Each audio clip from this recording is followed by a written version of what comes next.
गांव के बीचों बीच एक बड़ा सा बरगद का पेड़ था। उस पेड़ के नीचे दादी माँ रोज शाम को चारपाई बिछाकर बैठ जाती और गांव के सारे बच्चे उनके आसपास जमा हो जाते। दादी माँ की कहानियाँ सुनने में जैसे कोई जादू था। बच्चे स्कूल से आते ही इंतजार करने लगते कि कब शाम होगी और दादी माँ नई कहानी सुनाएगी। एक दिन छुट्टियों के समय सूरज ढलने ही वाला था। ठंडी ठंडी हवा चल रही थी। बच्चे दौड़ते हुए बरगद के पेड़ के नीचे पहुंचे और बोले, दादी माँ आज हमें बहुत लंबी कहानी सुनाएंगी। दादी माँ मुस्कुराई और बोली, अरे वाह, तो आज मैं तुम्हें अनोखी चिड़िया और उसके दोस्तों की कहानी सुनाती हूँ। इसमें मजा भी है और सीख भी। बहुत साल पहले एक हरे भरे जंगल में ढेर सारे जानवर रहते थे। उसी जंगल में एक छोटी सी सुनहरी चिड़िया भी रहती थी।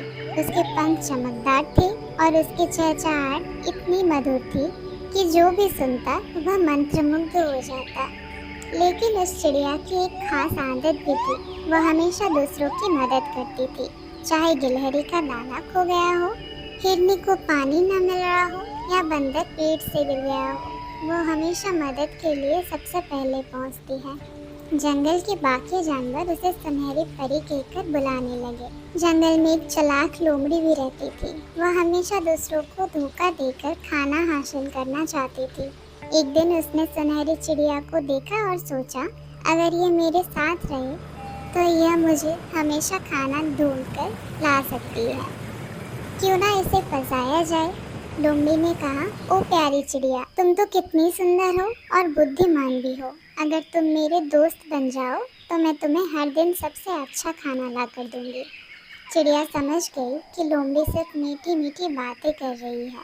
उसने धीरे से मुस्कुराकर कहा, दोस्ती केवल लालच से नहीं होती, सच्ची दोस्ती दिल से होती है। जानवरों ने यह सुना और सबको समझ भी आ गया कि ये लोमड़ी कितनी स्वार्थी है।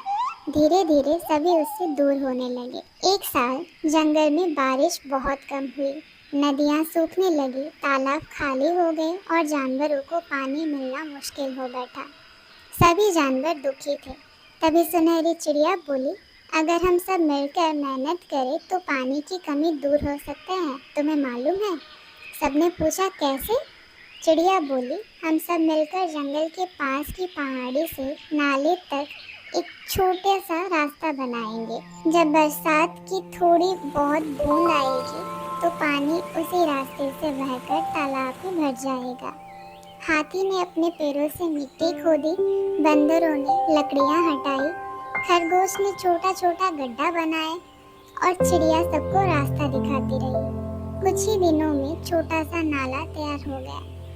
पहली बारिश आई और तालाब के पानी भर गया। सारे जानवर खुशी में झूम उठे। सबने माना कि मिलजुल कर काम करने से कोई भी कठिनाई आसान हो जाती है। एक दिन जंगल में एक इंसान आया। वह एक शिकारी था और उसने तालाब के पास ही जाल बिछा दिया था। कई पक्षी उसमें फंस गए। सब डर से रोने लगे। सुनहरी चिड़िया ने हिम्मत नहीं हारी। उसने अपने सारे दोस्तों को इकट्ठा किया और बोली, अगर हम सब एक साथ कोशिश करें तो अपने दोस्तों को बचा सकते हैं। तुम सब साथ दोगे ना मेरा? गिलहरी ने जाल के धागे काटना शुरू कर दिया। बंदरों ने पत्थर गिराकर शिकारी का ध्यान भटकाया और चिड़िया ने अपनी तेज चोंच से रस्सियां काट दी। आखिरकार पंछी आजाद हो गए।